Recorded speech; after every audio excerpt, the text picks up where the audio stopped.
Okay, so here's what I'm about to do. I've got 3 of the rabbits. Probably could have went ahead and done more, but I wasn't sure how much it would make up. And the last time I done it, I think I had 4 rabbits out. They were a little bigger, and these were 3 small ones. So I could have done more at a canning, but I didn't. So, but what I have decided to do this time, I cut all the meat I could off of the rabbit. Now, a lot of that's just going to be like whole legs. That's a whole leg and thigh kind of together. And whole wings. There's a whole leg and wing and shoulder together. And then I cut some strips, some little pieces that were strips and stuff. So I cut up my rabbit. I'm going to do bone in. I decided this time, now last time I just canned it with a little salt in there, and I think I used a teaspoon or tablespoon maybe of chicken broth. That's usually what I end up doing. This time I have decided to use bacon. I'm going to cut that in half and use a half a piece of bacon in each jar. So I'm going to do the salt still probably. I'll do the salt, just the little 1/4 teaspoon of salt, and a half of a piece of bacon, and see how that does. And I'll come back and let you know. I won't post this video until after I've canned it and used a jar, and I'll let you know how much better I like that. So then I've got my carcasses. This is my rabbit backbone and tail all the way down the back of it. I call it the carcass. I'm not sure what you call it, but I call it the carcass. And I will put that in a big crock pot and cook that down for probably overnight. Probably like, I'll cook it on low, probably at least 18, maybe 24 hours. And then I'll can rabbit broth from that. And so there you go. All right, there's what our rabbit looks like canned. Fresh out of the canner. It's still bubbling some. But they've popped. And fresh out of the canner.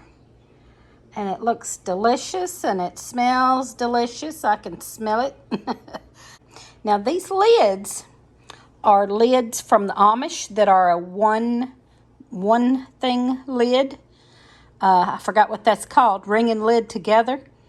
I got those from the Amish, and the Amish do have, and they have good prices too, and they have ones that are not for as high of heat that you can use water bathing, and they have a high heat one that you can use in the pressure canner. So be sure if you're going to pressure can, you get these high heat ones. And they have all popped, so they're good to go there. And looks delicious, doesn't it?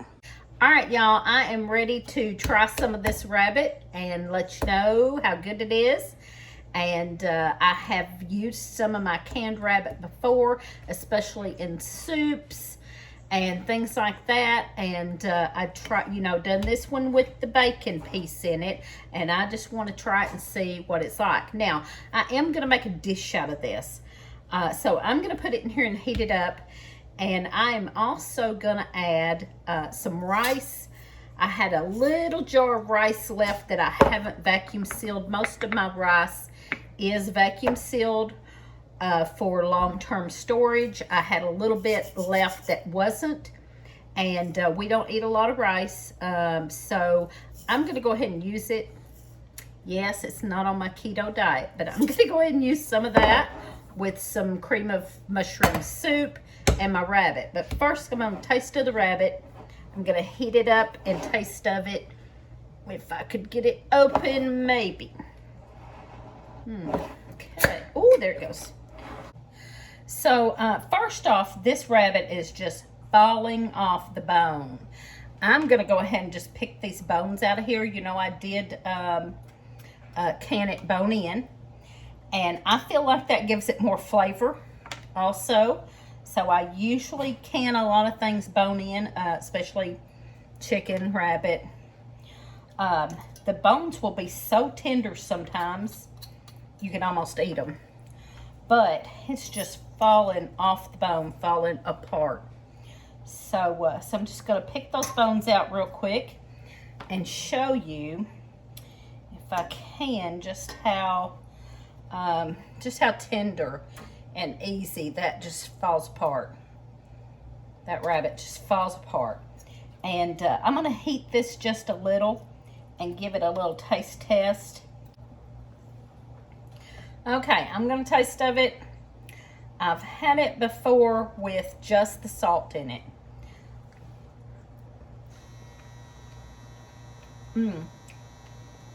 Definitely lots more flavor. That piece of bacon just made a huge difference. Now, I usually do maybe a tablespoon of chicken broth in something like that, not in pork. Pork has enough fat to give it flavor, but deer, for instance, I use a tablespoon of chicken broth in deer when I can that. So I tried it with this, and oh my goodness, it's delicious. It just brings out the flavor. It's not like a pork flavor, really. It just brings out a good flavor. I don't know. Anyway, it's great. Now let's get this dish put together. All right, y'all, this dish was so simple. I just dumped the rabbit in there, juice and all, a half a cup of the rice, and the cream of mushroom soup, plus a half a can of the cream of mushroom soup can, half of water, and dumped it all in there together, mixed it up, brought it to a boil. Now I've turned it down to simmer for 10-15 minutes. It should be done. And this was so simple, and I know it's going to be delicious. All right, y'all, here we go. It's actually been about 30 minutes. My rice wasn't getting done as fast as I thought it would, so it's been about 30 minutes. And it's still good and hot. Look there. That is going to be good. I had to taste of it a couple times till that rice got done, so I already know it's good. Yeah, about 30 minutes. And this is delicious. Now, I'm using a spoon because I want to get every bite. And I will tell y'all, this is good. Now, I could have added some vegetables in here or something. I would have liked some celery in here. That would have been good. Probably any vegetables, but I would have liked some celery in here for sure.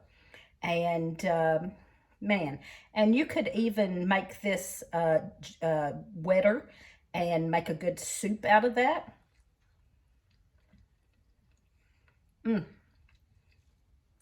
That is so good. We do, a lot of times I have done rabbit and dumplings. Lee doesn't like that. We do squirrel and dumplings. I'm talking about the rest of the family, but that's delicious. Y'all give that a try if you do rabbits. Try it out with some other vegetables. Maybe make a soup out of it. Maybe some dumplings instead of the rice. So good. And cheap. That is a cheap meal right there. Let me know in the comments what your favorite one-pot meal is. Give us some recipe or something, or some ideas, and in the comments tell us what your favorite one-pot meal is. And please give us a thumbs up, comment, subscribe, and watch us on Friday nights at 7 Central Time.